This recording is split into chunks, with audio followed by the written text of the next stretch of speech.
Um, and yeah, I don't know if Yunus is already here, if we can start, or you want to wait a little bit more.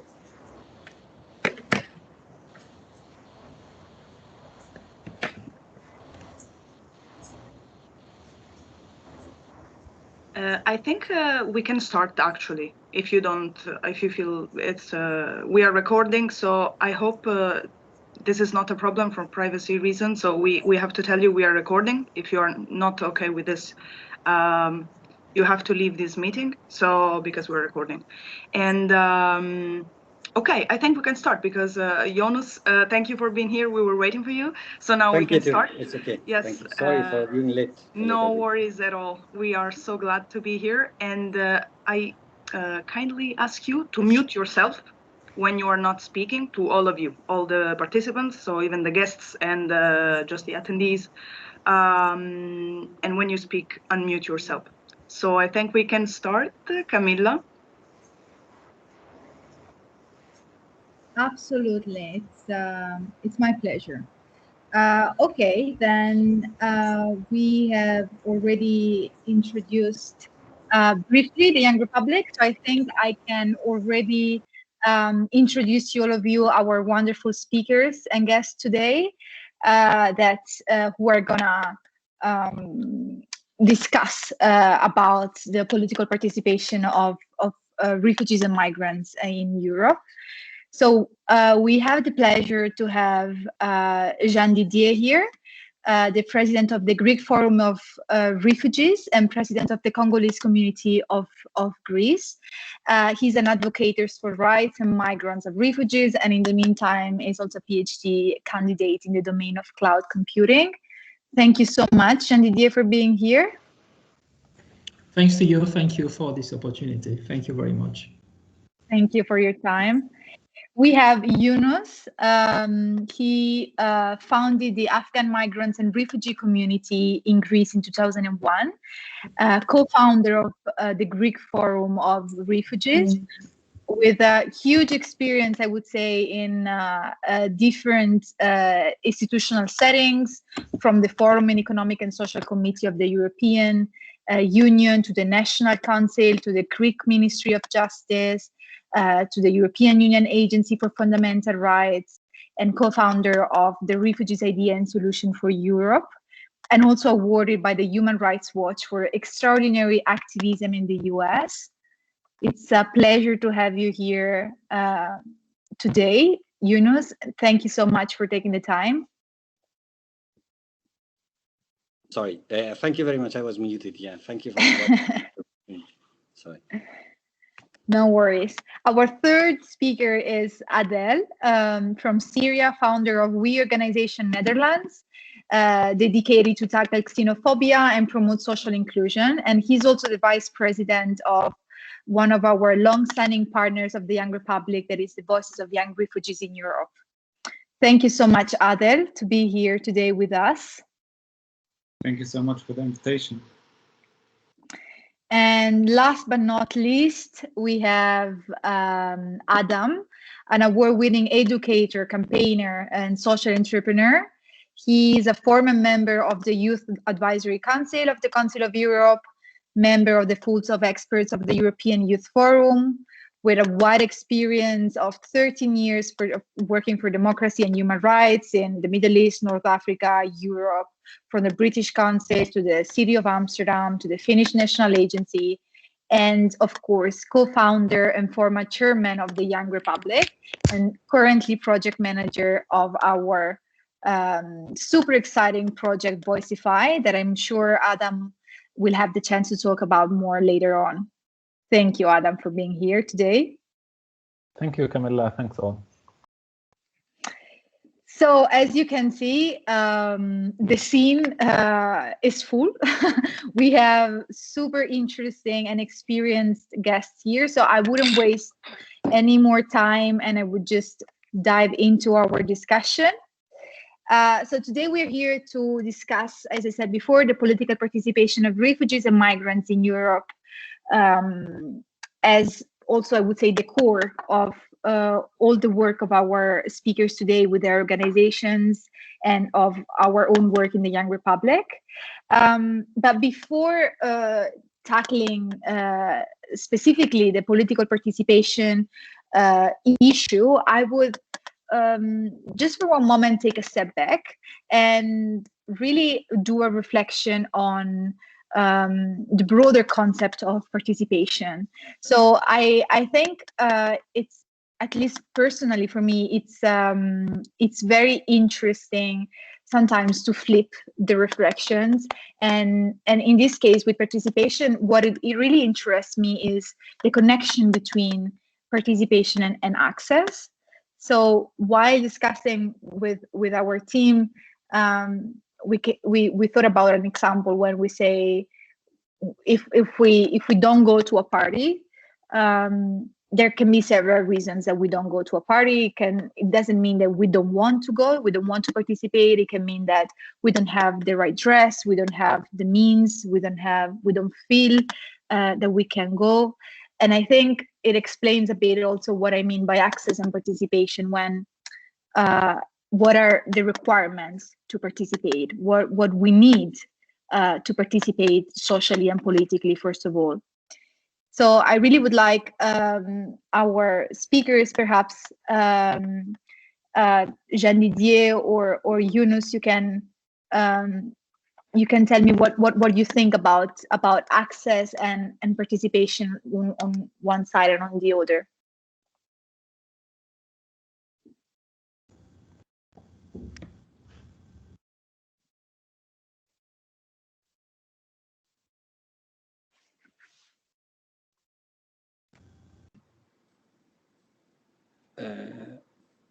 Whose turn is it? Who's speaking? I'm not sure. You can go, Jean Didier. Okay. So because I was looking the agenda, that's why I was not really just that I was speaking. Sorry. Okay. What does it mean, political participation as a general for us?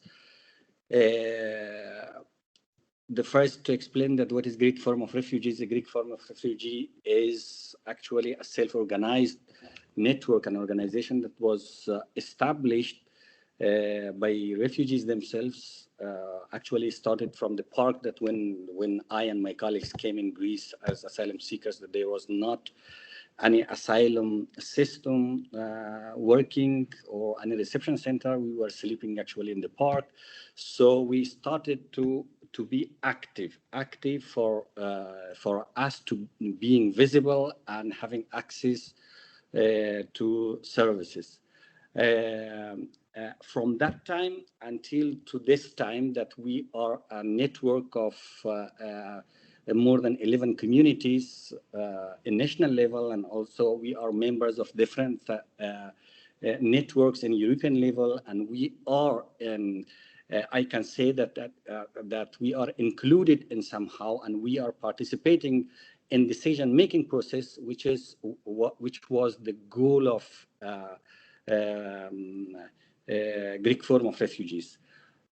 Now, connecting this with political participation, I think and I believe that all what we did, it was for inclusion and active participation of refugees and migrants in the local society. So when we speak about political participation, for me, political participation is one important element of integration, a holistic integration and inclusion in the society. If there is not political right and political participation of any parts of the society in the society, it means that there is not an actual equality in the society. It is what I mean. Having political participation, it means that having access to the table of decision-making process, which is important. And sometimes we are mixing the political right to having right. It means sometimes it is it is translated that it is something that the migrants and refugees or young or any groups having political right, it means that they are taking some things. Actually, political right, it means that having more responsibilities in the society. It means the issue of belonging. It means it brings the sense of belonging to the people that they are, the groups that they are living in a society, which is the most important, the important parts of inclusion. It is or integration that we are speaking about. Yeah. Yes. But I think it's very interesting, your choice of terms, because you say political rights, right? So and that's very relevant for my question, because when do you think that political participation is always granted, or is actually a right that some of some social groups actually don't have directly? Of course, there are. It comes also the barriers that it exists. That of course Yeah. there are. I can say that in all Europe, and especially and specifically in some member states, there are very special and also very important barriers on the on political rights and political participation of different social different groups in the society. That's very clear. It is not easy when we speak about political participation. It is not, of course, it is not just having the right to vote. It is the issue of participation. That's the right. If we are speaking about political right as political participation as voting, it is the issue is more the barriers are more big. For example, if we are speaking in Greece, political participation means that you should have citizenship. If you should have a right to vote, which is it means that you should have the citizenship of Greece, which is not so easy. There are so many barriers. Actually, even sometimes it is impossible to have this right in Greece. Because political participation, it is parts of integration. It needs a holistic integration plan. In a country, in a member state, which they don't have a plan for integration, it means that they don't have a plan for political participation of these groups also. Definitely, and I think it's particularly interesting to do a reflection, like you said, about one requirement is the citizenship, right? And I really curious about perhaps what Adam can tell us about citizenship. I know that he worked a long time on these issues, so perhaps you could tell us a little bit more about citizenship as a barrier for political participation. Yes, thanks, Camilla, and thanks, Yunus. I would first start by saying that for me, political participation in very simple terms, it's the ability to be part or to influence decisions that influence your life in very simple and basic terms. That definition or that understanding would actually embed political participation into wider concepts, let's say. The first one is democracy itself. With democracy, the notion of democracy is how people can actually be able to share power in a way that they could be part of the decisions that are influencing the collective, right? When part of this collective is excluded from this decision-making processes, then there's a big flow in democracy. Then the democracy itself is not democratic. It's not inclusive. And then the other aspect is human rights, because political participation is for me, I mean, thanks also, Yunus, for bringing the voting aspect. Voting is really a small aspect of political participation, because even for European citizens, voting is not enough. We cannot vote for representatives and just forget about our rights and our liberties and then, you know, see you in 4 years. It's an ongoing process. It's a daily process of engagement. So political participation is pretty much connected to basic rights, the right to assembly, the right to freedom of expression, the right to associate. All this is equal, or like political participation is enshrined in these and connected to these rights. So when we work with political participation, we are actually working with a human right issue. So political participation is a democracy issue and a human right issue.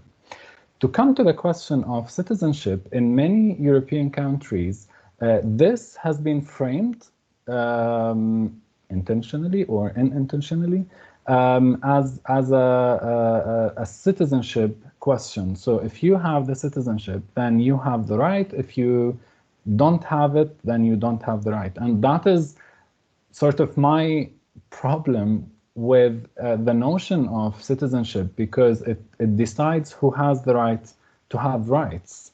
And that is quite dangerous, because I was doing this interview with a refugee activist, and he was telling me that, and we were talking about political participation on the local level, and he was telling me that I don't have the citizenship, but I pay the taxes, and then I use the road, I go to hospital, my kids go to school, but I have literally no mean of either influencing how these services are being delivered or holding accountable the people who are taking my tax money and spending it. So this is not fair. And it's interesting also to bring political participation to this very tangible level. You know, it's about what sort of healthcare, how adaptive it is, what sort of labor policies, what sort of transport systems, and how adopted and not to different groups, because we also see that in Sweden and in many places, the areas and the residential areas where there is a concentration of refugees and migrants, the services tend to go down, and many people blame the people who live there for that sort of downturn of services. But then when we look on how much the local policymakers are actually connected to the community, and how much the community itself is able to communicate and influence the policymaker, the bridge in many cases doesn't actually exist, because these people cannot have the means and the opportunity and the space to actually influence these policymakers. So to conclude, I would say political participation is not a citizenship issue, it's a democracy issue, and it's a human right issue. And it's not only about the people who are affected by the lack of political participation, because when democracy is not inclusive for some, it's inclusive for all. Sooner or later, this will prevail. Absolutely. Thank you so much. And I think it's extremely relevant, the kind of connection between also the territoriality of the dimension of a national dimension, the identity, citizenship, linked with, as you said, the tangible rights then of a person. And that makes me wonder, for NGOs which have a transnational dimension, it is complicated, especially when it's not, as I said, when it's not in a national framework. It's complicated to adapt the methods and the way of working to different national realities. And I really would like to listen the insights from Adele and your work at VIRI, because I know that you're active in several countries.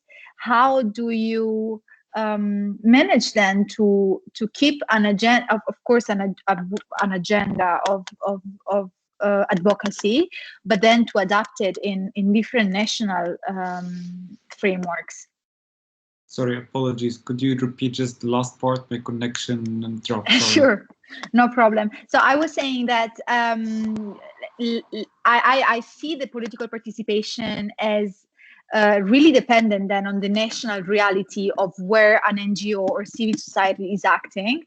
And I was wondering how, for example, Voices of Young Refugees at VIRI, you deal with it. So you keep an advocacy agenda, but then how do you adapt it according to the specificities of the country you're active? I think, yeah, for us is really, we always try to work as local as we can. So we don't it's important, I think, to highlight the political rights and the rights for refugees as a European citizen or a new European or potentially European citizens. But also, I think it's also important to highlight it in their local countries, wherever they are living. So we try to do it in parallel. So what is on a European level, it is European, but also we try all the time to work with local NGOs, partnership with the local NGOs to help give access to the young migrants or to migrants and refugees in general to know their rights, because I think it's so important to highlight also the knowledge part of the political rights. I think it's great if people could have access or not, or I think if the people do not know about the rights, this is where things should start. I think by basically educate them, give them the tools, give them the options. Okay, this is how things work here. Because I think for a lot of refugees, for a lot of migrants, the countries that they came from, they lack a lot of democracy, the lack of really politically involvement that affect how even the refugees might see okay, will even my voice make a difference? Will I make a difference? Shall I do to election? So all these kind of prejudice that happened due to the past and the things that happened in their previous the countries of origin. So this is, I think, really the starting point before also talking about okay, making the space or creating the space for refugees involvement. I think we also need to do the part of really knowing your right, what is the right, and more the educational part. And here I think where the NGOs or really the organizational role comes and play a main role in that aspect, because this is not a state role to explain to the new citizens, okay, this is how things work. Because I think really the human the human right defenders or even the normal citizens, they need to have a personal contact, personal information, and this I think local NGOs networks across Europe could play a huge role in that. Absolutely, and I think that the countries where we are active are, at the end of the day, very central geographical junctures, right, for what is the migration reality nowadays. And I wanted to reconnect especially to what you mentioned, Adele, about these preconcepts of migrants and refugees, because I find this issue on the one side fascinating, but negatively, let's say, and on the other extremely important, but also somehow neglected then in the literature and in the reflections. That is then the representativity issue. So the less I see people like me in a courtroom or in a boardroom or in TV or in any kind of environments that counts, the less I'm gonna think that I belong to that environment. And this creates, I believe, some kind of self-stereotypization where you believe yourself that you're not gonna be able to arrive there. So it's a different kind of access, I think, that is not a material access of means to arrive to a certain point, but it's more a psychological lack of access, because they kind of rob your hopes at the end of the day. And I really would like to hear Jean Didier about this, and because I think Greece, it's like the field work in Greece, it's so delicate and central nowadays, and I really would like to hear your views about this idea of representativity and people who lose their hopes a little bit.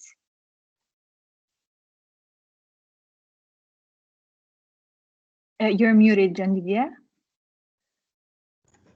Sorry, can you hear me now? Okay, so thank you for the questions. I will develop the question using the experience from my community, from the Congolese community. So we have refugees and we have also migrants. If you try to look at the law, refugees has a bit more rights than migrants. But if you are observing in the reality, you will see that migrants, they are a bit better in terms of condition than refugees. So this is, you will see that the difference is created by the visibility. So when we are watching TV and seeing the reality around us, you will see some good example of migration. They are coming from migrants, okay? And some bad examples and some negative images, they are coming from refugees.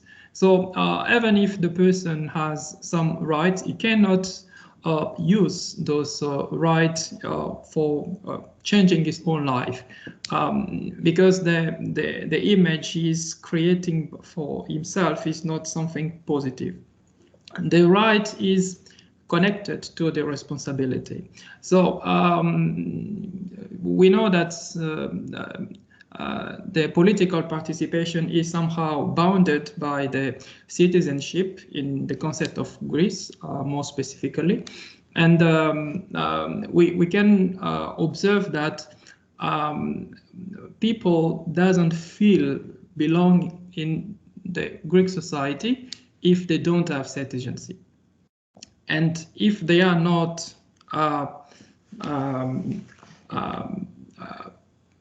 feeling included into the society, they don't have responsibility, and they cannot use their own right in order to create opportunity for themselves. So it's something that we are trying to approach, using some concept of visibility to use some good example that we have in the refugees area in order to inspire others refugees. It's something that should be include also local, and since in the local society we have some example of person, we have some Greek that went to other countries, so they have also some experience of being migrants or being refugees, and we are also using the experience in order to adapt our approaches and to adapt our session of training that we used to organize with refugees. Yeah. Oh, yeah. Yeah, that's very enlightening. And I think then what you said about, you know, this bounding between citizenship and social participation also touches upon somehow the identity issue at the end of the day, right? So you need to fit somehow into a certain identity to then be able to be part of that society. But something that we always repeat at the Young Republic is that then it's this intersectionality of fights, right? Because then an identity, a person's identity is made of several layers. So I'm a woman, I have my sexual identity, I have my national identity, so what then we see is that there is spaces that are more marginal than other.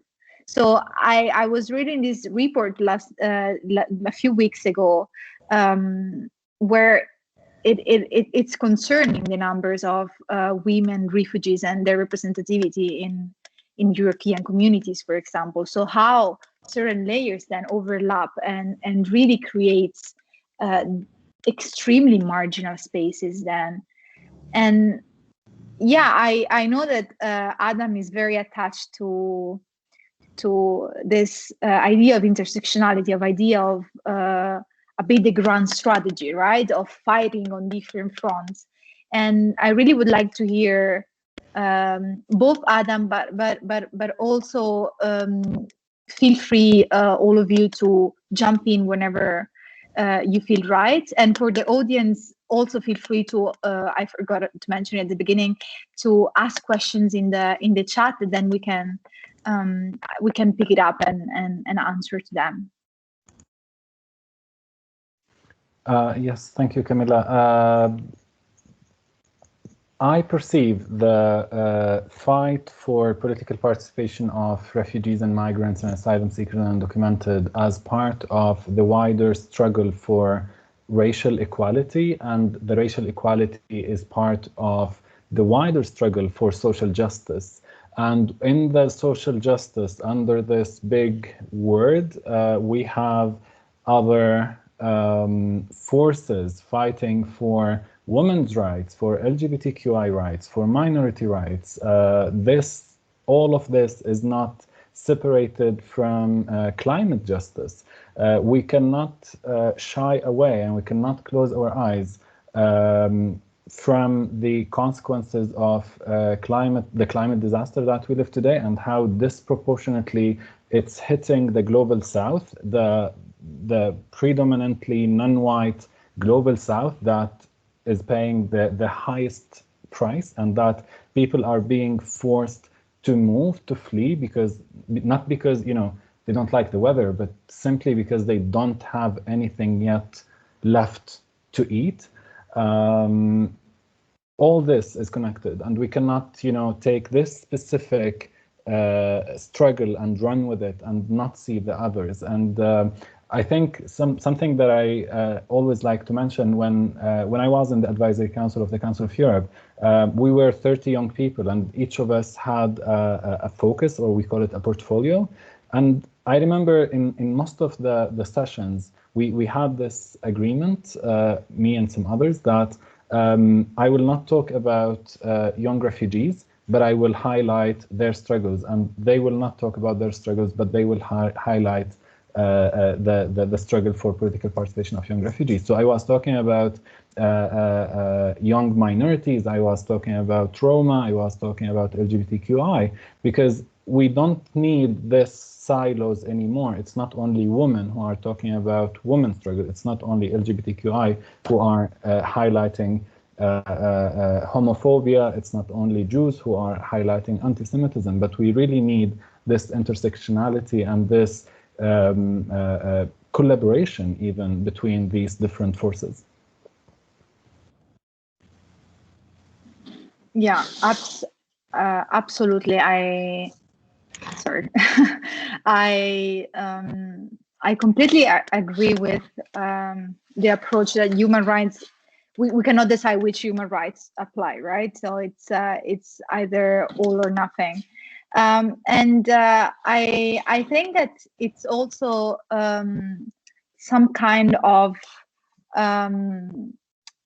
how can I say, some kind of to reconnect with what we were saying before, of empowerment. So in the moment where a person is basically robbed by their hopes to be there, so the idea of this stereotype of you not being able to be there, I think that then the core becomes the empowerment of the individual empowerment.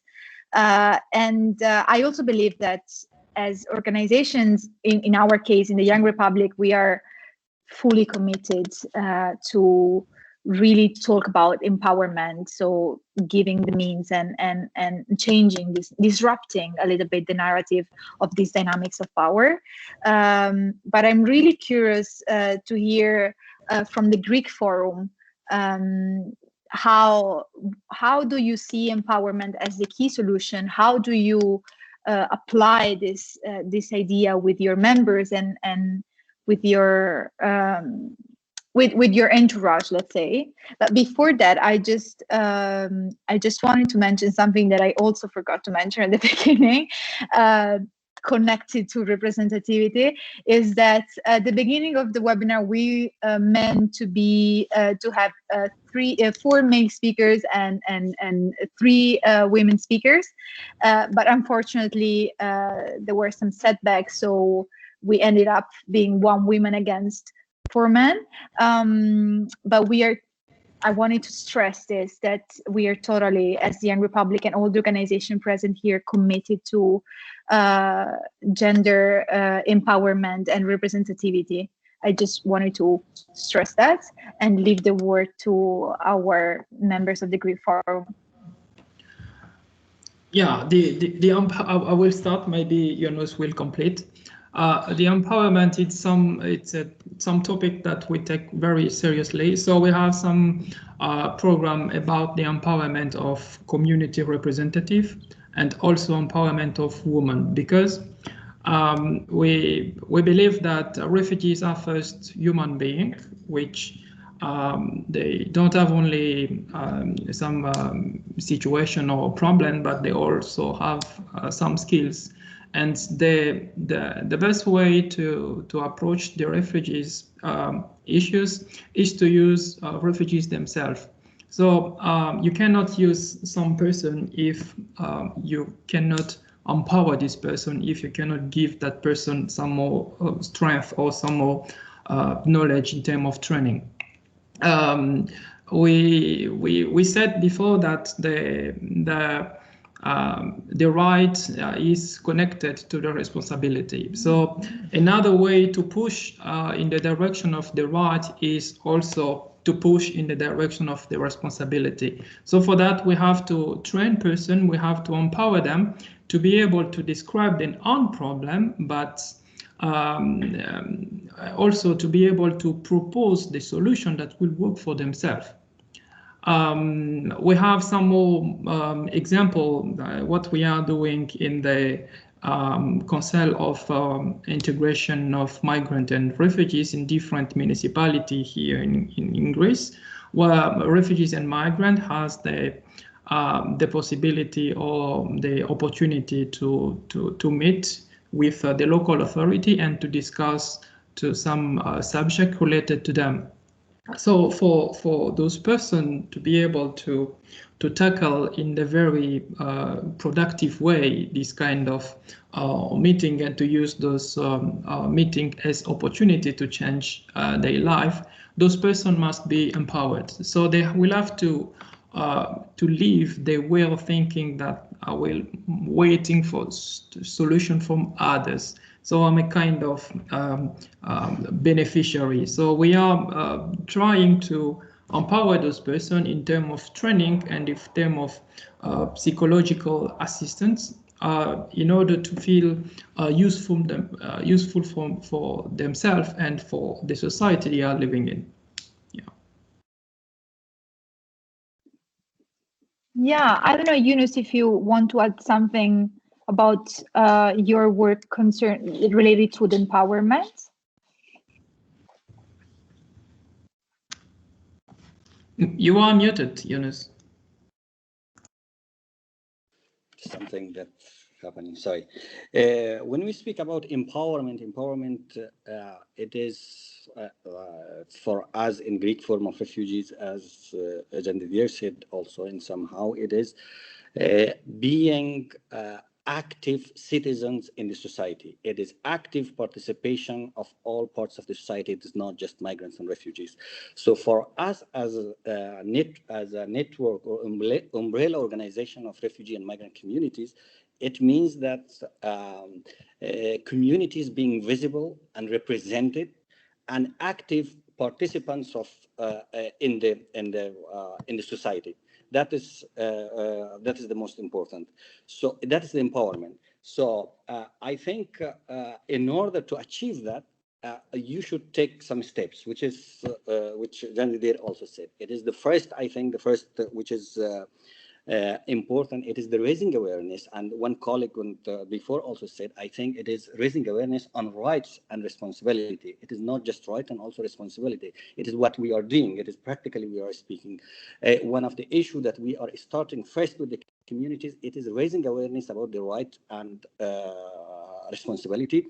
It is, and then of course, we have challenges inside communities. As Jean Didier said that, yeah, we have communities that they have, and also one colleague from Syria said that there are communities and peoples with backgrounds from countries that the situations of democracy and participation are problematic. So how to improve and how to empower these peoples, how to improve the issue of different issues like gender issues, like women issue, that is different problems that we have.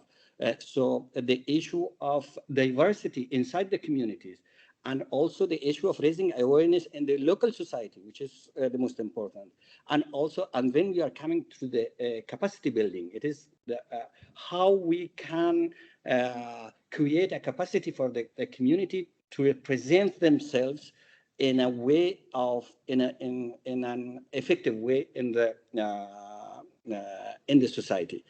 And we should not forget the issue of empowerment. If we should take care to not separate. It means that to not make parallel communities. It is also an issue that we should include communities together, not just refugee and migrants communities, and also this community with local communities. What Jean Didier said, that one of our issues that now it is years that we are working this, it is working with local authorities and local governments, that now we are very happy that we are the main partner of different municipalities in Greece, that we are partnering in order to organize this council, this integration council of migrants and refugees, which is the only constitutional and consultative councils for integration of and inclusion of migrants and refugees in local level. And when we speak about inclusion and when we speak about participation, it is the issue of communities, these two communities, locals and also the newcomers that as refugees and migrants. Of course, there is a need of integration plan or inclusion plan. It means that a willing from central government, who are in power. That's the most important, of course. But at the end, it is not that the central government or in Brussels that they are making the integration. The integration comes to the locals, the inclusion comes to the locals, and also the power comes from the locals. Now that we have a government that actually we can say that in somehow they have an anti-migrants and anti-refugee policies. But what we try is that to make an alliance with locals in order to achieve our goals, which is a full inclusion and participation in all parts of the society. At the end, I think we should not forget in the European level that the realities, coming with the realities in Europe, that all of us, we should try to have these European values in our mind, which is democracy, social justice, these European values. And what we are trying is for an inclusive and democratic society in Europe. And in order to achieve this, I think it is the full participation of every groups and every even individuals in European. It is not the participation or the rights of the political rights of migrants and refugees. It is the rights for all, as other colleagues also said. I think it is what I want to say. Thank you. Thank you. Really, thank you, Yunus. I think that what you said, it really resonates with me in broader terms of structures and agency. So what's the power of agency of people against then bigger power relations that are kind of reproduce themselves during the time. And so really starting from the local and trying to incarnate that kind of force and power towards a wider project. That's I think it's very enlightening as a kind of strategy. And And I think it's really similar to our kind of work in the Young Republic, a way to, that it's not easy at all. I'm not gonna lie. It's extremely challenging to find a balance, I believe, between the individual and the collective, between the wider advocacy tackling legislations, tackling the legal, tackling the institutional, and then the empowerment of the individual on day by day. I think that's a very challenging task. But I really would like to hear perhaps Adele on this. I think because your name particularly, it's extremely relevant to what we're talking about. So another issue that I think the other speakers mentioned before, it's a matter of voice, right? So not having representativity means that specific needs, specific hinders, specific barriers are not voiced by people who are experiencing them. And I don't know if you wanted to perhaps, talk a little bit about your kind of approach and the choice of your name and your strategy.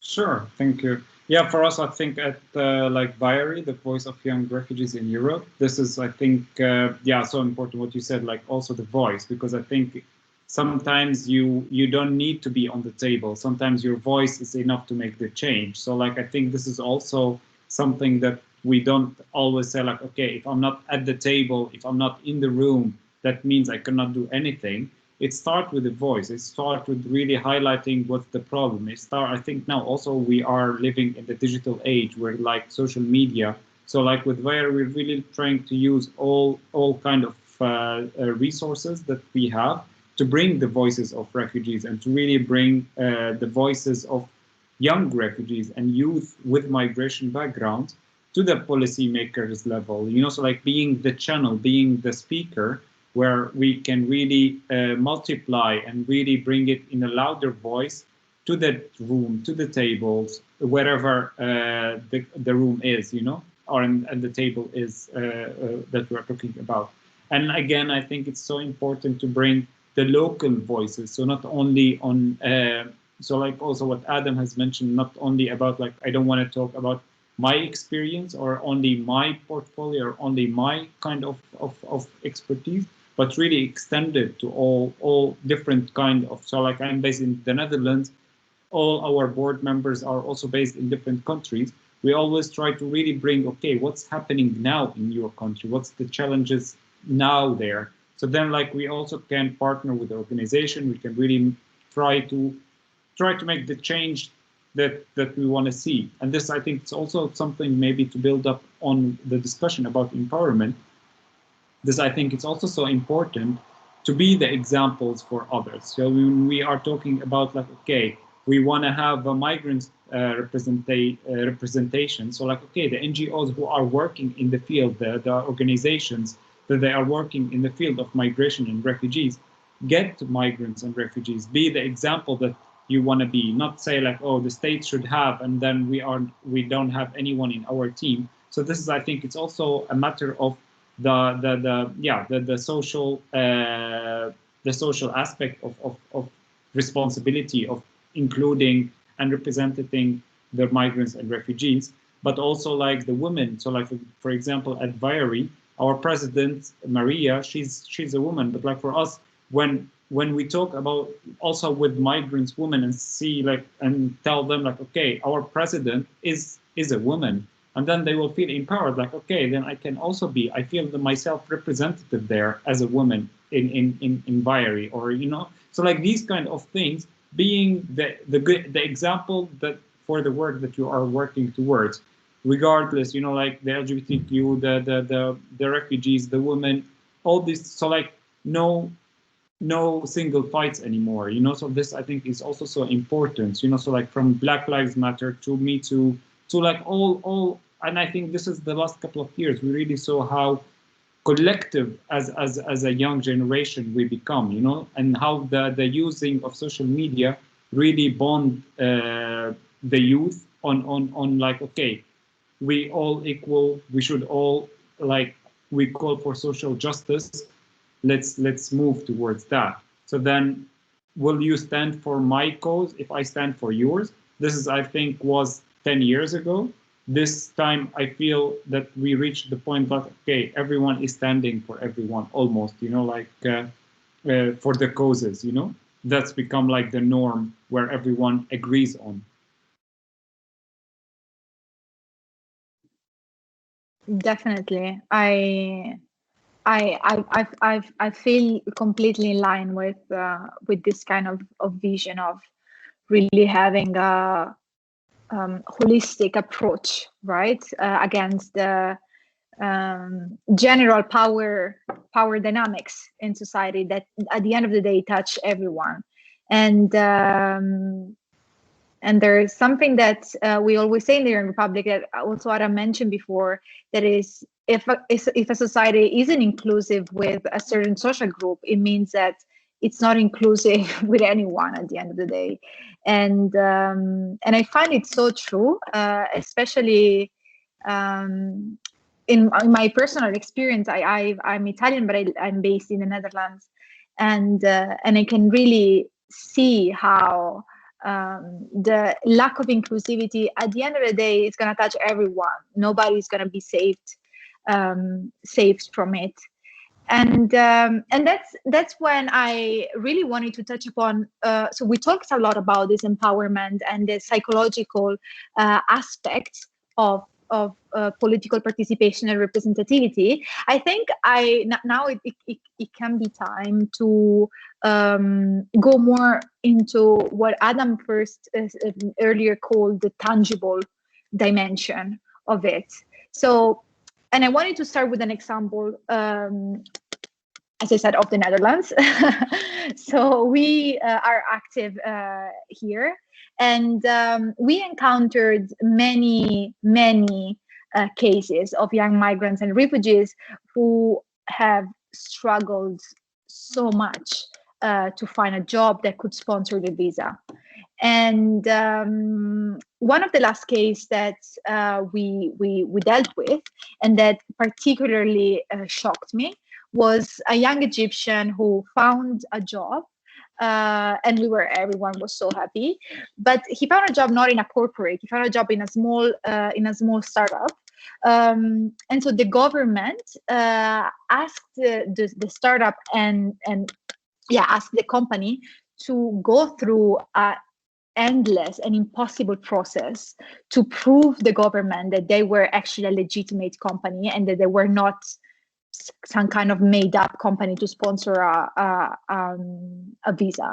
And he risked to be deported only because, you know, this kind of loopholes and hinders in the bureaucracy. So this really made me think about how then, if there was more representativity, if there was more participation of, in this case, refugees and migrants in the Dutch institutional dimension, if it was easier then to voice this kind of problems that have a huge negative impact on one's life. You can imagine what it means to be deported. So how then really the participation and the representativity and the presence of certain social groups, and this can be said again for women, for LGBTQ community, how these presences in political decision in the decision-making processes then have a strong impact on the material circumstances of the society we live in. So that touch upon poverty, touch upon, you know, stable employment, touching upon, you know, stable housing situation, and so on and so forth. I don't know if some of you... I can go. And with that, I also want to touch on the previous point of empowerment, and I would like to swim a little bit against the flow, and I would provide a little bit of a critique to the notion of empowerment of refugees and migrants, because something that we have seen throughout the years, when we talk about, or when empowerment is brought into the equation, somehow it has this neoliberal framing that out of the blue, out of the sudden, everything, all the challenges that we face as migrants and refugees become sort of our responsibility. And if we are unable to deal with this systemic racism and structural barriers, then we just need some more empowerment. And that is, I find this quite dangerous and challenging and counterproductive at the same time, because if we don't address these systemic and structural barriers, no matter how much empowered, even if we become, you know, like superhuman beings, we will not be able to cross that ceiling that has been put in place intentionally in most of the cases. So we need to be careful also that, yes, there is a certain aspect of maybe some skills or knowledge to be developed here and there, but I believe that the struggle of politically involving migrants and refugees in decision-making processes that affect them isn't really about empowerment, but the starting point is the system itself, making the system itself more inclusive, more adaptive, and also changing the narrative about changing the narrative. That now, you know, everyone is using this term, you know, like we need to change the narrative about migrants and refugees. And then when you look at the discourse, when you analyze this dominant discourse, especially in the like migration-friendly forces, or in the migration-friendly camp, you see it as either this savior complex that we are lost souls that need to be saved, or people who lack any sort of expertise that need to be empowered or capacity building. For some reason, everyone was doing capacity building for a few years, and then there is a new trend because everyone is following the funding priorities. So yeah, I just want to draw the attention to how risky sometimes it is to just talk about empowerment. There is a big part of empowerment in the word power. I think it is about building the political power of these groups. And for that to happen, people who has the power need actually to open the space up, allow these groups to take in more power. Now, to come to the point that you raised about the tangible aspect of political participation, what we see is that lack of political participation creates a situation that I call a fish eating its own tail. It's actually a Portuguese proverb that I really like, but I think it's very expressive, because what happens is that because people are not able to politically participate, they are not high on the political agenda of political forces. So they are not high on the political agenda of different political parties, organizations, and the EU. Because it's not high on the political agenda, it's not high on the funding priority. Because it's not high on the funding priority, there is not enough focus to solve these people's problems, and the problems prevail and increase, and then that leads to migrant refugees having less mental space and capacity, even material capacity, to actually allocate time to participate. Which leads to the first point, that they are not high on the political agenda and they don't have political power. So I think sometimes when we talk about political participation, it's perceived as this sort of luxury that we want, you know, to fulfill our life's purpose, but it's really about the everyday lived reality of migrants and refugees. We want to be high on the political priority, or on the priority list. We want to have a political power, even if in sometimes we don't have the right to vote. We have rights. It is enshrined in different international and European and national legal instruments, and that needs to change. Yeah, and it makes me think a lot, maybe too much because I have a bunch of questions now, but I'm just going to select some. I think that, so the other day I was, for example, reading this Eurostat report on migration in 2019, and it appears that young migrants that are born outside the European Union are at the highest risk of poverty or social exclusion among the population, and the number is like 43.4% compared to 20% of non-migrant population. And this makes me think a little bit, right, about not only when, as you said, Adam, in Italian we say it's a dog that dropped its own tail, about how then it kind of become a luxury at one point, because some structural conditions where you find yourself in do not allow you to arrive at that point. And at one point for me it becomes a really clash of psychological disempowerment and structural barriers that are sometimes are extremely difficult to frame and to even have the courage to face it. So I really wanted to ask, our speakers today, how do you face this? What Adam said also, how do you make sense of these structural barriers that exist, and how do you work to against them to empower then the individual somehow? Yeah, I can start. We have in the Greek Forum of Refugees, we have an approach that uses two actions. The first one is to raise awareness about the situation. We want some system that has been installed to be removed in order to be included into the society, but in the same time we have to act. So this is why we talked about the empowerment. It's in the sense of we are while raising awareness, we have to do something in order to build ourselves. What I'm going to like to explain something.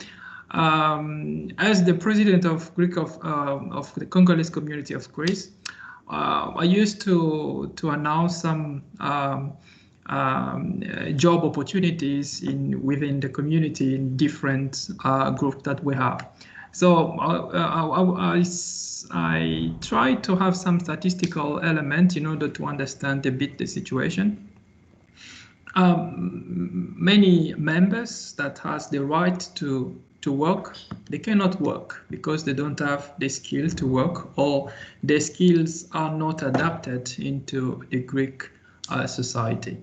So it's good to work harder and to raise awareness about these issues, or not giving the migrants or refugees the right to work, etc. But in the same time, it's very important to train people to be able to adapt their aptitude into the needs of the society you are living in.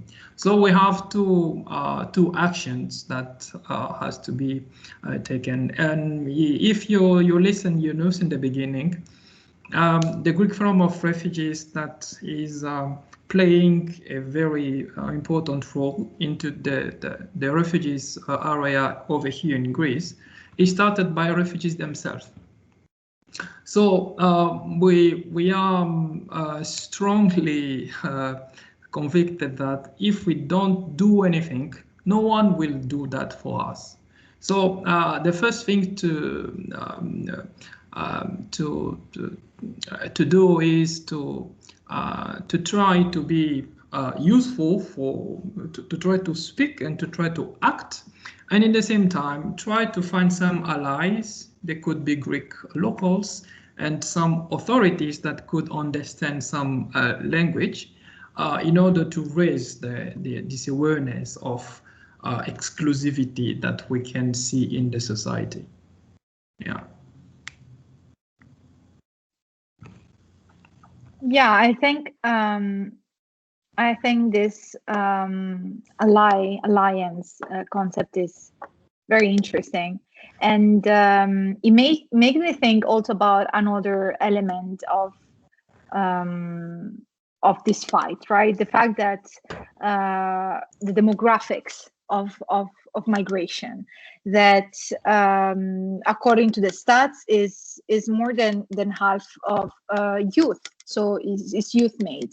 So it's and that clashes already with a certain system in Europe, or at least based on my own experience in Italy, for example, where age is also a strong discriminator. Where if you are young, if you are not, I don't know, over a certain age, you're not considered capable. You're not considered able to own a certain work, to really to be a professional, or to be capable, or to know any. Can you hear me?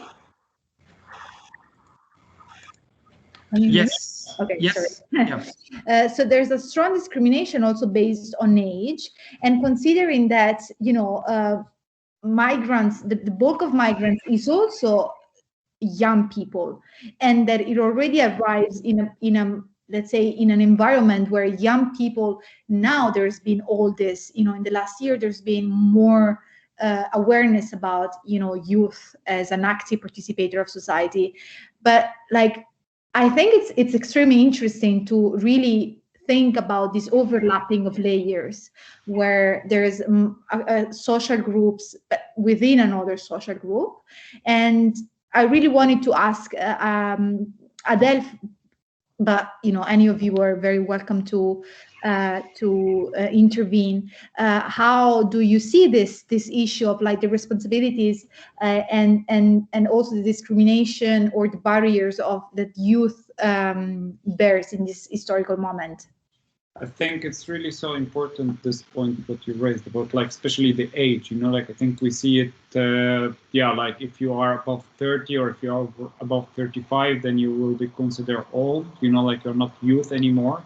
And that's really have a huge impact for a lot of youth, because like they will be maybe in the process of like, partnering, or like being part of an organization, of being part of learning, of doing something, and out of sudden they feel themselves like, oh, now I cannot do anything anymore. So this is, I think, really a very important. Plus, let's say like plus 60 also. So like, I think from my perspective, I think the role of the we call them like the role model, or like the keys of communities, the keys of society, the people who can can really speak the language. So something what also like Jean Dere said about like really him being the key person to the community. So how this, he has already the credibility to talk to the community, and that will really give 2 steps forward when we're talking about like inclusion and when we're talking about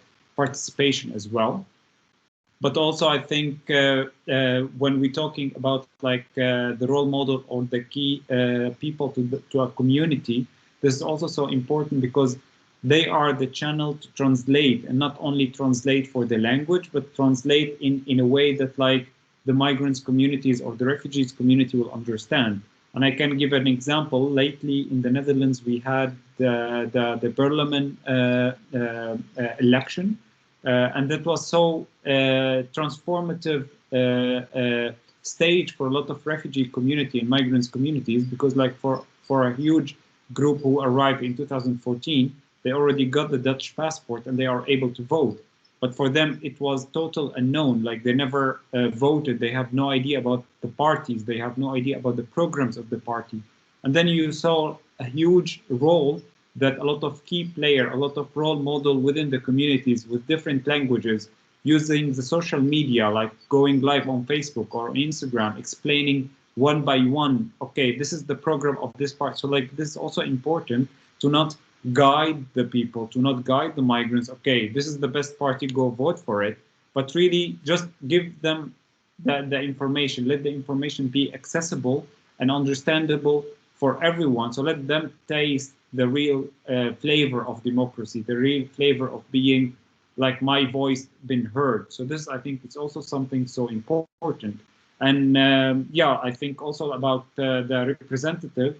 I don't know if you if you live in the Netherlands, you could heard of her. Like, her name is Sylvana Simons. She's the first Black woman as a leader in a Dutch parliament. And this was really a momentum. She started a new party, but because she stands for all the things, not only for Black Lives Matter or from Me Too, but she really called for justice for all, basically. And that was really so important for a lot of people that feel like, okay, maybe she will not get the majority, of course not, but at least when something happened, and especially now lately when the Denmark is talking about like, okay, they will depart Syrian families and stuff like this, she was the one that raised the point, like this point of refugees and migrants in the Dutch parliament about like, okay, this is not possible, it should not happen. So like, to see that, okay, how important that like we stand for each other, and how important to really put your voice and your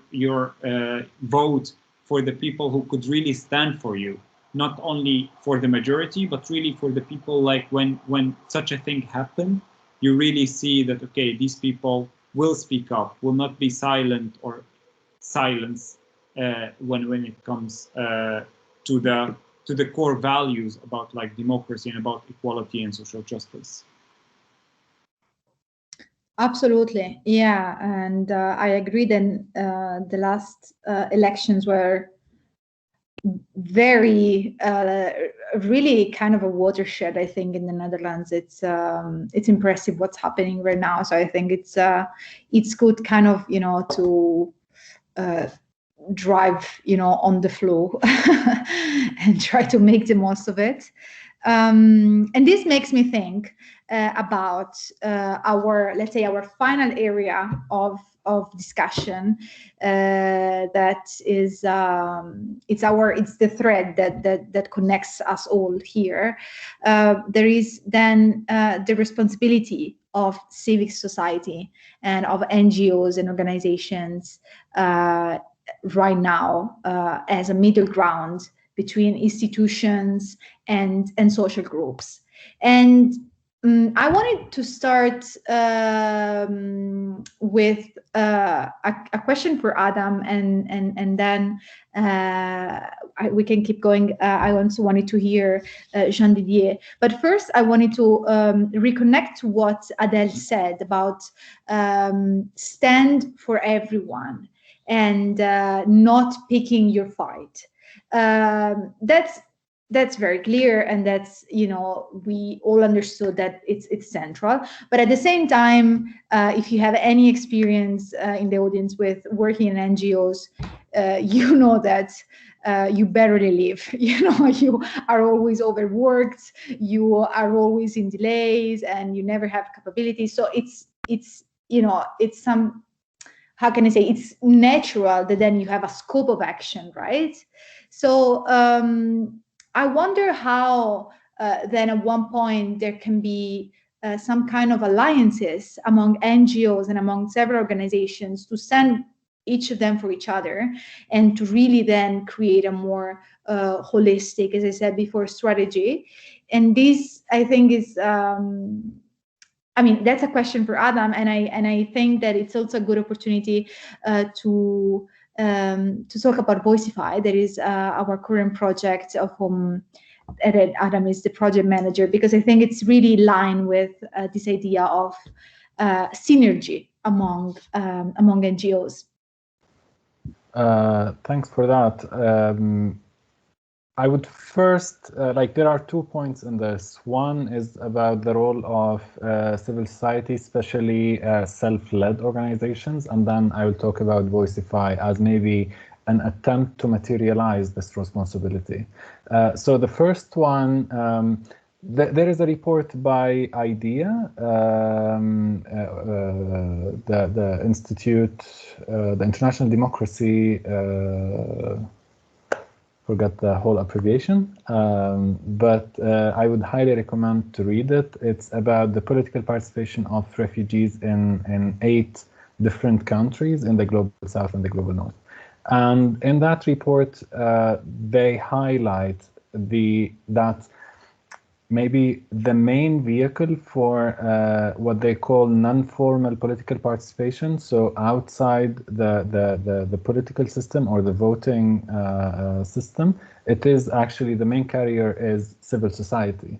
Refugees and migrants go to civil society to practice political participation. So it's a huge responsibility and opportunity for the civil society, especially self-led organizations, to actually ensure that these communities are represented in consultative processes, in different forums where debate about these communities is actually taking place. That is one point. What we try to do with Voicify, or what we are trying to do with Voicify, is basically to have a holistic approach to advancing the political participation of young refugees, exiled migrants, asylum seekers, and undocumented. It's a partnership between the Young Republic and VAIRE. And the idea behind it is that we want to build political power of these youth groups, different youth groups, and we want to do it holistically. So it's not only capacity building, it's not only a conference, it's not only, you know, taking youth and meeting decision makers. It's really a 360 degrees approach to political participation. So the first thing is building an engaged and committed group of European allies who would be allies not only for Voicify, but for the cause itself, for the cause of advancing political participation of young refugees, exiled migrants, asylum seekers, and undocumented. And we have an abbreviation for that, which is Yere Masood, the first letter of each group. Hopefully in a couple of years, it will be as easy to say it as saying LGBTQI, but let's try. And that's the first front that we are working on. The second one is mobilizing and organizing the Yere Masood self-led groups and organizations throughout the EU. Through a consultation process about key policy areas that affect their lives, and then translating this consultation process into policy recommendations, having a long-term mentorship and capacity building on EU advocacy for these self-led organizations to be able to take these policy recommendations and fight for them and advocate for them.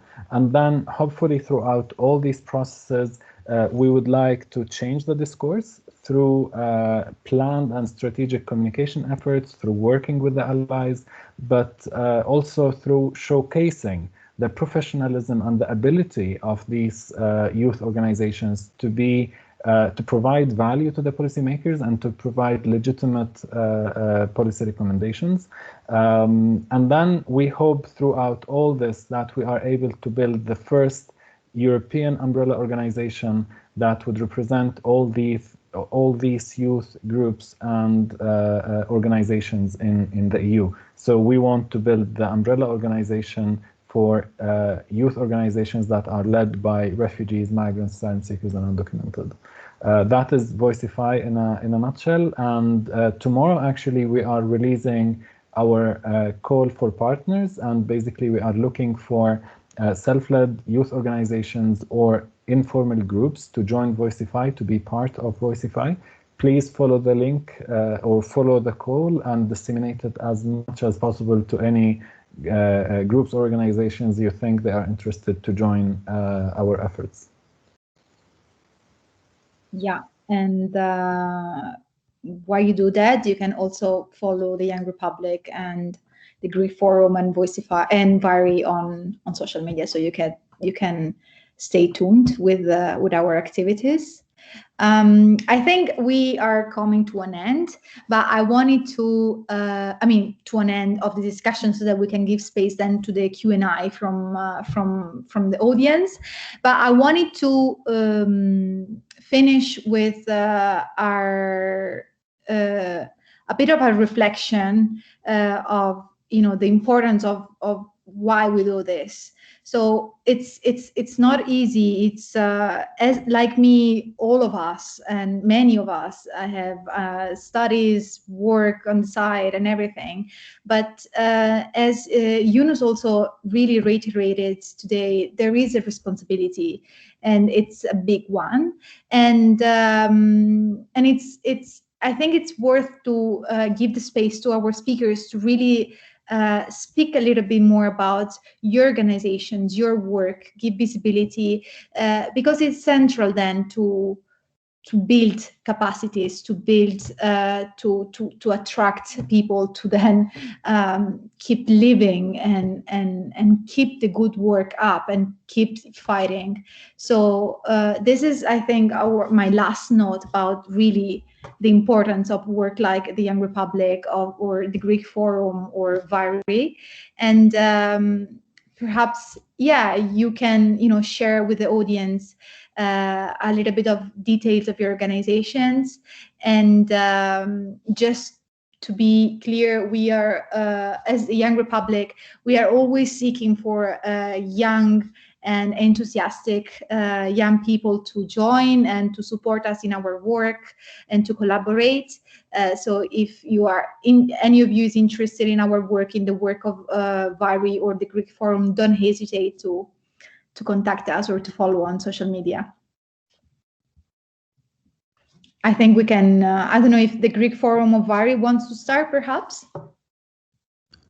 We have two persons from the Greek Forum of Refugees, so I will talk as a president of the Congolese community, and then Yunus will speak as a representative of the Greek Forum of Refugees. So the Congolese community of Greece has been created in 1998 by students. So the goal was to try to have students from Congo studying over here in Greece together and sharing some moment together.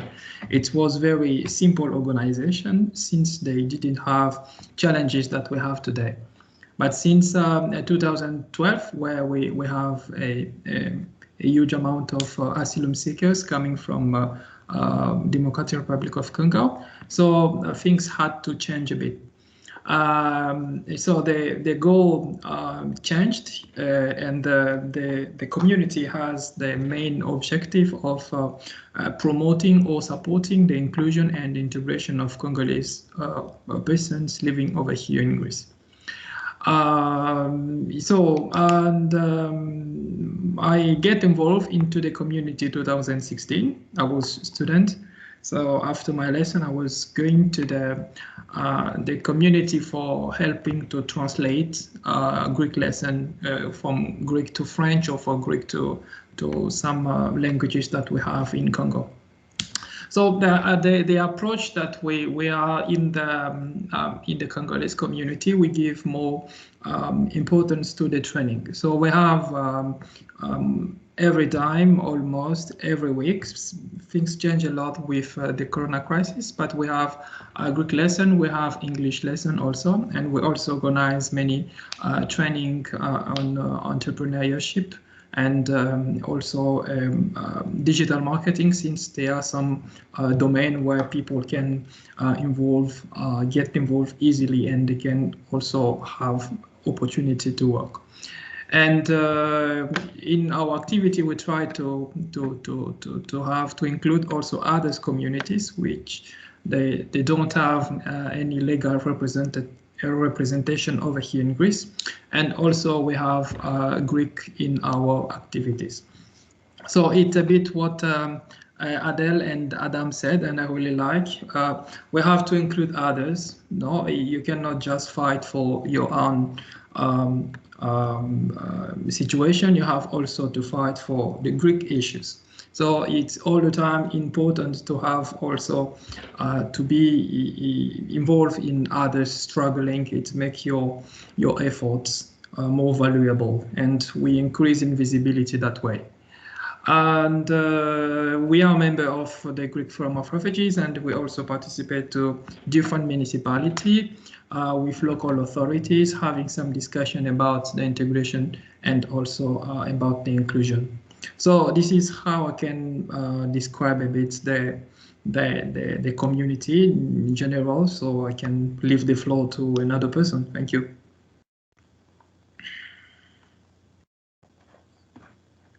Thank you, Jean-Didier.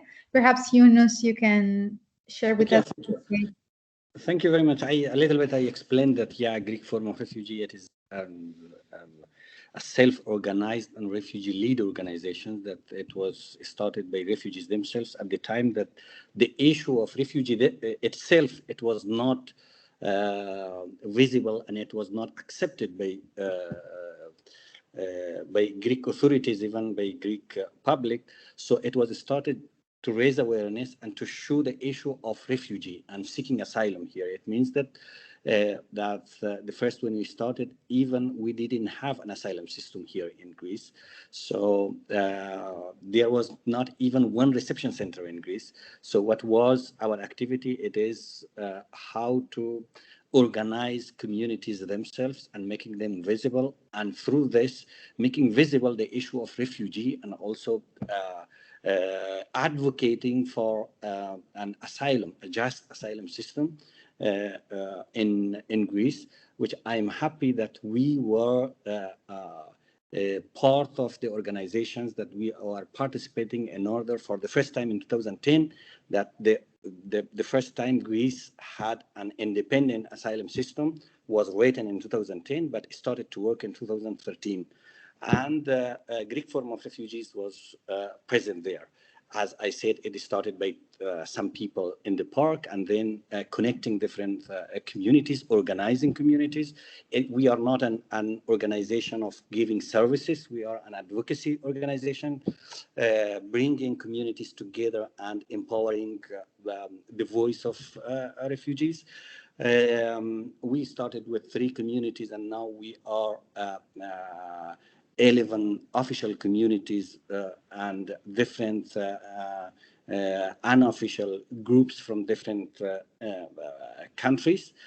And the issues that we were tackling first, of course, it was the exclusion, also the racism, violence. You know, the neo-Nazi groups in Greece and in Athens, that we were tackling about their violence here in Greece. And the issue of participation, little by little, of course, it was the issue that we started to work on, the inclusion and participation of refugees in the society, and the political participation. It was something that for us, it was something that we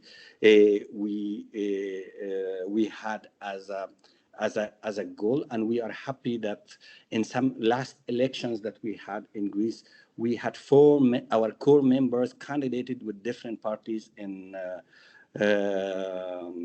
Greece, either in national election, in European election, or in local elections that we had candidates. And the important is that also what we are represented in different platforms in European level and also in national level. We are member of PICUM, ECRE, which is European platforms. And we were at the board of European Migration Forum and at the advisory panel of Fundamental Rights Agency, what you said. Of course, what Jean-Didier said as a community, and it is the goal of Greek form of refugee also to not just speak now for refugees. It is the issue, the right of refugee is the right of all. It means speaking about the rights of all parts of the society in our society in Greece. Thank you so much, Yunus, for the description of your work. I would give the word to Adel. Yeah, I'll try to keep it short, I think. So, like, we have space for the question. No, of course. I think, with Viary, it's founded by young refugees in the effort to unify and strengthen the voices of individuals, young refugees, and refugee organizations in Europe. We do it in a different way. We have like the capacity building. So we do study sessions, we do trainings, seminars for young people and youth organizations to enable them to really achieve their best potential in Europe. We have the advisory council. That's what we try to bring the positive change to lives of refugees, of refugee youth, by working with international institutions, governments, and other organizations. We have the advocacy part, which is representing young people at the statutory body of the Council of Europe and the Advisory Council on Youth, where together with member states we decide on youth policy, of the institutions. So this is how VIRE is working. Hello? Yes. Yeah, sorry. Yeah, we can. But the connection dropped again.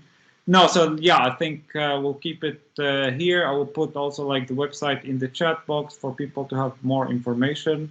And I think, yeah, we can move to the Q&A. Please feel free to add the website. I already briefly introduced the Young Republic before.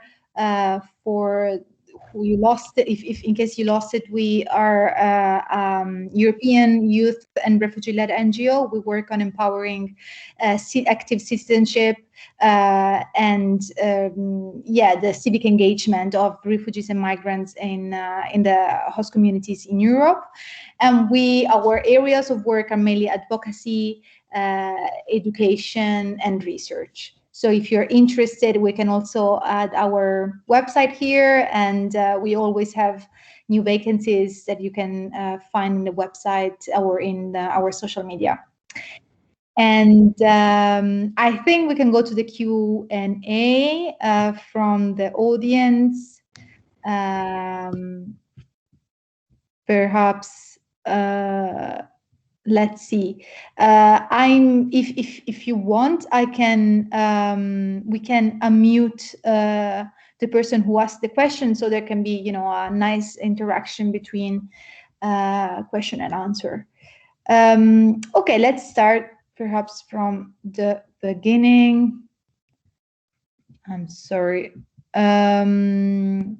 Okay, so Darucci, I don't know if I'm saying that correct. Can someone unmute Darucci? Anas?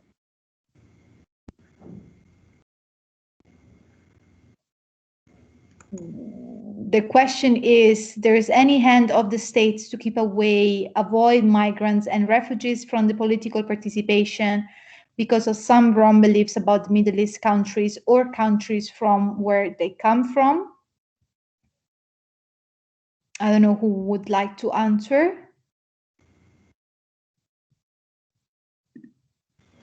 Yunus, you are muted. Sorry, I didn't understand the question. If you can explain again, sorry. Yeah, I don't know if it's, let me check. I think like what he means is more like the systematic discrimination that we talked about. So if there are any kind of really like the states playing an active role on keeping the migrants and refugees or exclude the migrants and refugees, or this was at least what I understood from Anas. I think I can go. I think, yeah, like we talked already about like really the active and the systematic discrimination that's happening. So not only about refugees, but a lot of for the people with the migration backgrounds or like even second and third generation.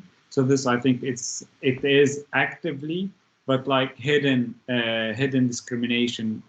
Sometimes it goes to the top. So like, for example, also here, like in the Netherlands, there is now a huge scandal about like a huge discrimination that happened with the taxes authority, that they suspicious people with a migration background that they are stealing from the tax money, which end up as a false thing. But it took more than 10 years for the people to become to get their honor back, and yet till now they're still struggling.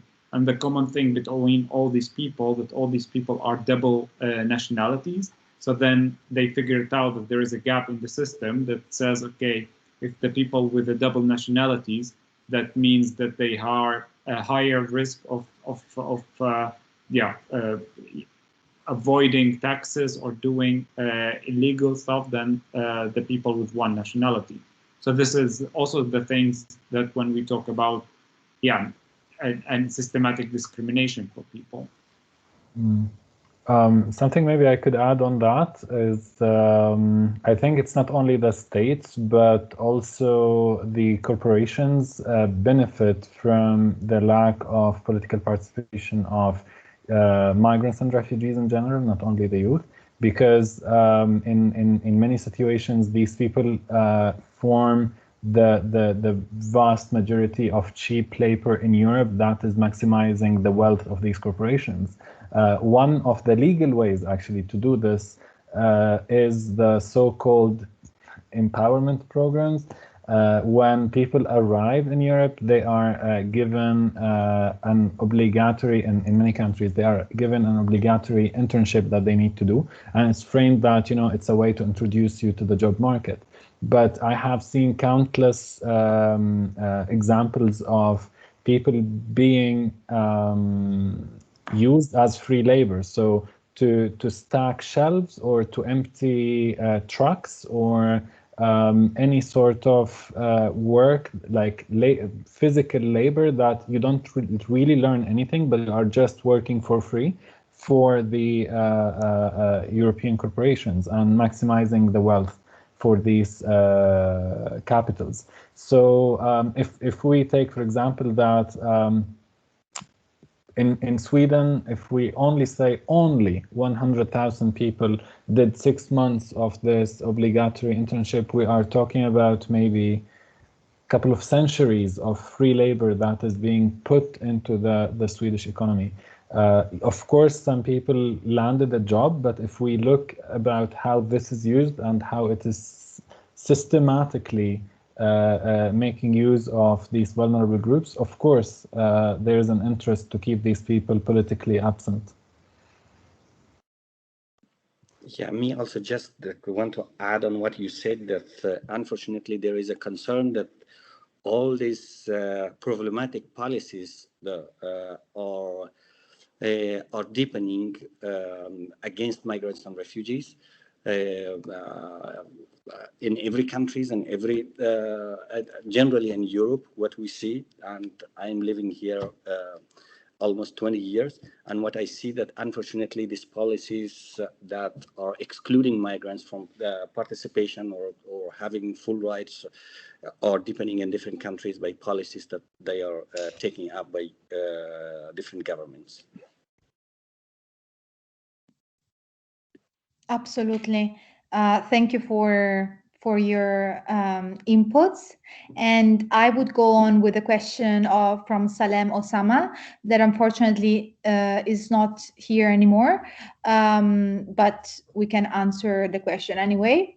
There is currently a huge need and actually will from some governments to have refugee reps. However, it's important to be well representative to refugees and not national communities. This is the first input. And the second one is to continue the critique that Adam started, that I think is the one on empowerment. What could refugee representation offer governments and organizations? On what should they leverage? On what should they leverage? Question mark. Because although there had been a shift in the sitting on the table with refugees, but that shift happened for a different reason, away from the reason of this meeting. I can start by the question about the representation. So they need the representation of refugees and not the nationality, if I understood correctly. So everything starts by the issues of integration and inclusion. This is the responsibility of the states. It's not the responsibilities of refugees communities. If communities are going the first line in order to work harder for the integration, it's because there is a lack, and there is we cannot see any good wishing of pushing things forward. So that's correct. That's if we are not very aware of some small, how can I say, if we are not aware of some small stuff, we can easily change the direction. And instead of going through the inclusion into the society we are living in, we are trying to create separated group and create a kind of a segregation. This is correct, yeah. But there are all the time some organization that has some more experience about what means inclusion into in European society, and we are trying to avoid to do some mistakes that some communities, refugees and migrant communities did in the past, and instead of being included into the society, they just created a separated group. But as I said before, the inclusion and the integration is the responsibility of the states. If the states sincerely work for the inclusion of migrant and refugees, we will never have this kind of separation into the society. When people don't feel this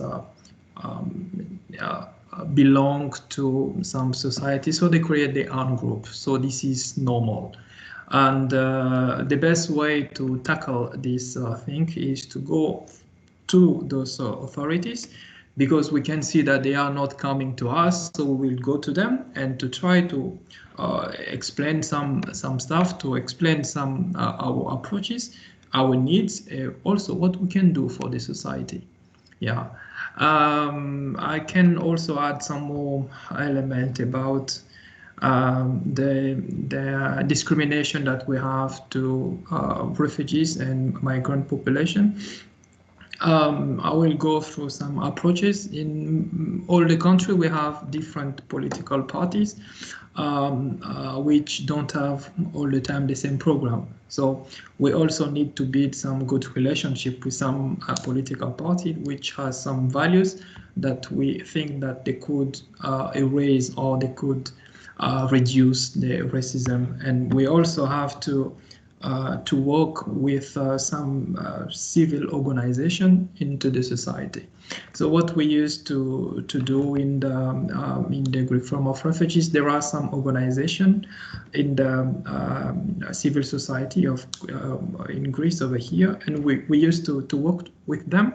So they will be in touch with us, and most of the time those persons become our lawyer, so they become our advisor, and they become our best tool in order to promote the inclusion and the integration of refugees and migrants. Yeah. Thank you, Jean-Didier. And if you don't have anything to add, I would go to the last two questions, both of them from Lilith, that is here with us. So I would let her ask the question herself. Thank you, Camille, and thank you all for this insightful roundtable. I have two questions. One is for all, but maybe, I don't know, maybe Adam or Adel can answer, because the other one is for the Greek Forum. So the first question is, what is the important to advocate for political participation as a human right? So as we progress in time, we are advocating for women's rights as human rights, LGBTQ plus rights as human rights. So what is the next step to take regarding to political participation, and can that be a watershed, like a change, you know, in the change that we are waiting for, that we want to see? The second question is for the Greek Forum. I'm from Italy, and so maybe we share the same social political situation. And in my country, we are witnessing like a rising racism, populism, and there's rhetorics clearly against migrants. So I don't know if you have the same situation in Greece, and you have found yourself to deal with that, and how did you deal with that as an organization? And maybe also to Jean-Didier as member of as president of the Congolese community. Thank you.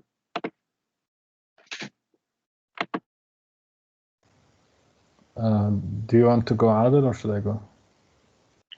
No, you can go first. Go ahead. Thanks. So I think if I can advocate for only one thing, it would be to have human rights as the framework for working with refugees and migrants, and for the migration question.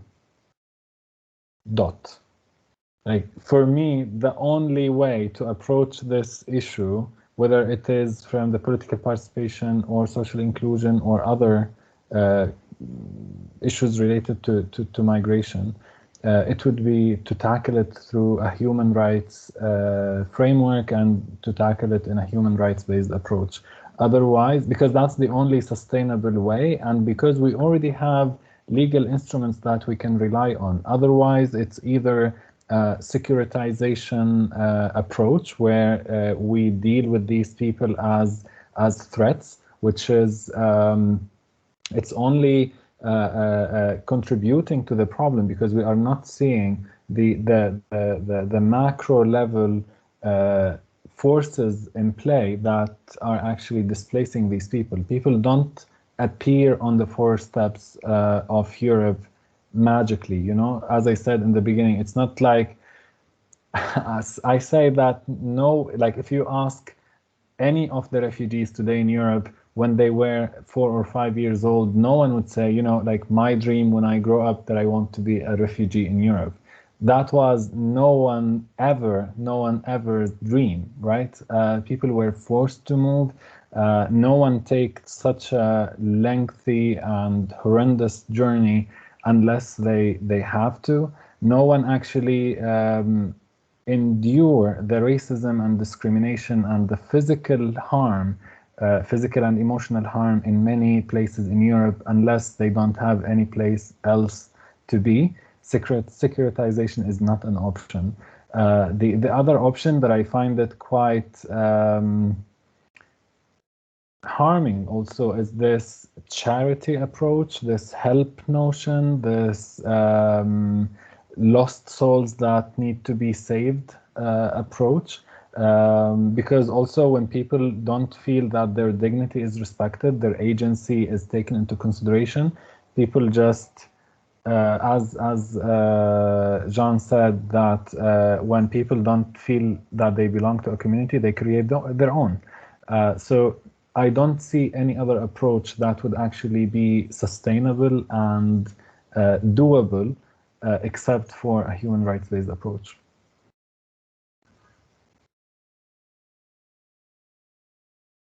If I may add something, I think, like, yeah, for me, what you said, like, okay, what's next with the human right approach? For me, like, okay, how long someone stays a refugee or migrant. So when, I think, like, by really changing the narrative, changing the stereotype about, like, okay, who is local and who is migrants, and then I think this is like when we start talking, you know. But like, if you become a third or fifth generation, even sometimes, and yet you still being seen as like an outsider or as a migrant, so then I think, yeah, till when, you know, like, maybe your even grandparents has lived in this area, just because your skin color might be look different or you look differently, then you will still be considered, yeah, foreigner or migrants or refugees. So then I think this is really also something that the next step, like, okay, who is local, you know, like, what is this myth about, like, being local somewhere and like being like this, yeah, it's a myth, you know, like, no one is, there is no pure blood in this world, it does not exist. And the same thing, I think, yeah, this is the point that I want to really highlight about, like, the human right is really challenging the typical image about, like, a certain nation or a certain countries. This is, I think, really starting with the narrative that we want to talk about.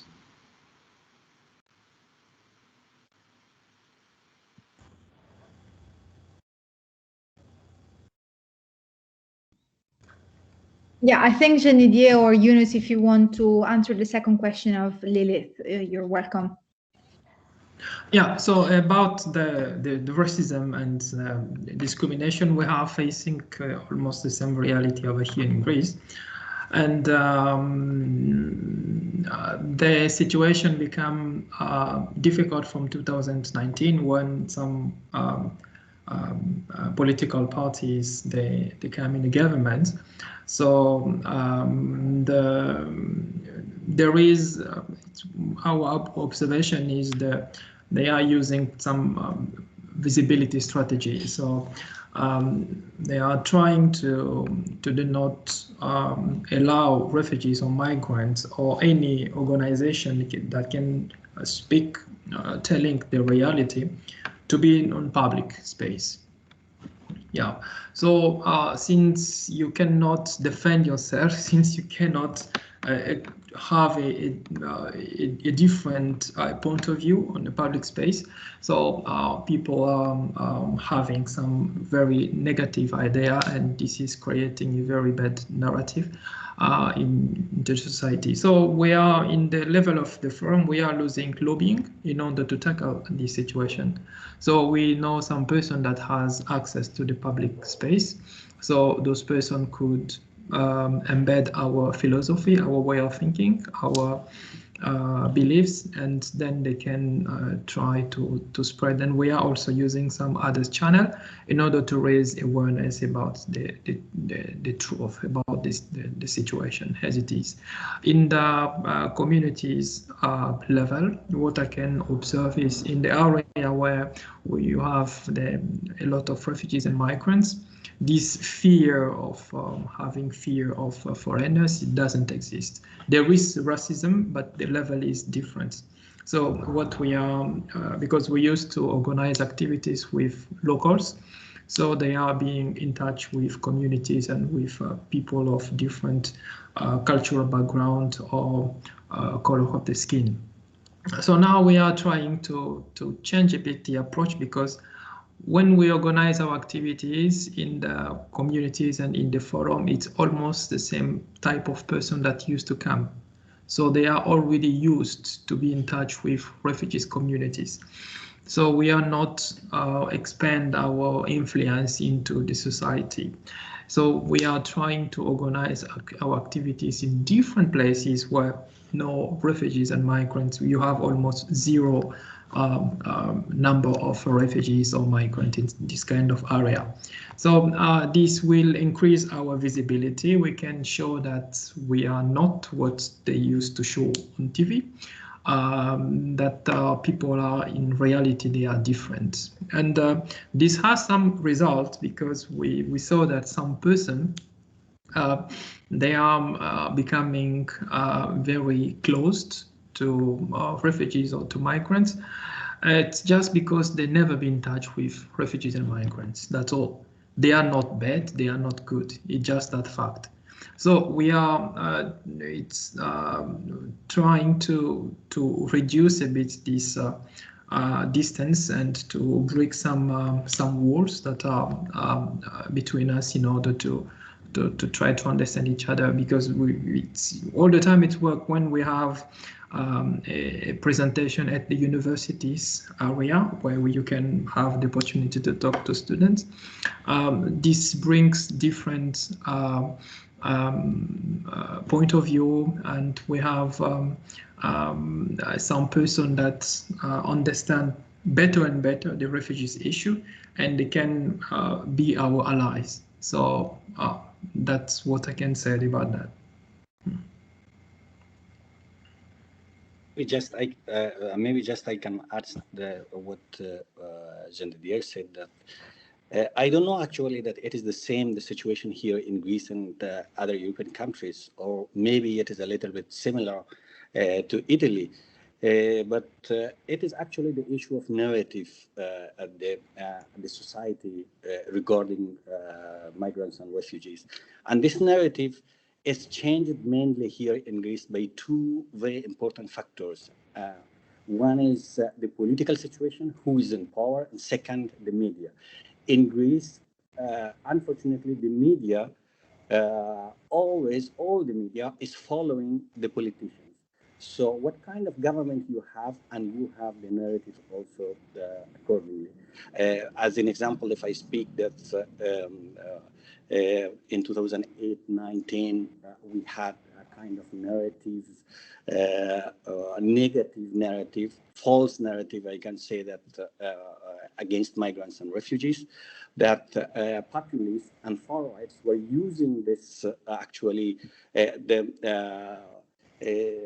the situation, and actually they are not, their targets are not migrants and refugees. They are putting in front the issue of migrants and refugees, and actually they are targeting the social values. That it was the way that we were speaking, that it was proven after that also that for example, Golden Dawn, a neo-Nazi party here in Greece, they started by a slogan against migrants and refugees. At the end, all the society understood that they are not actually just against migrants and refugees, and their first issue is that they are against the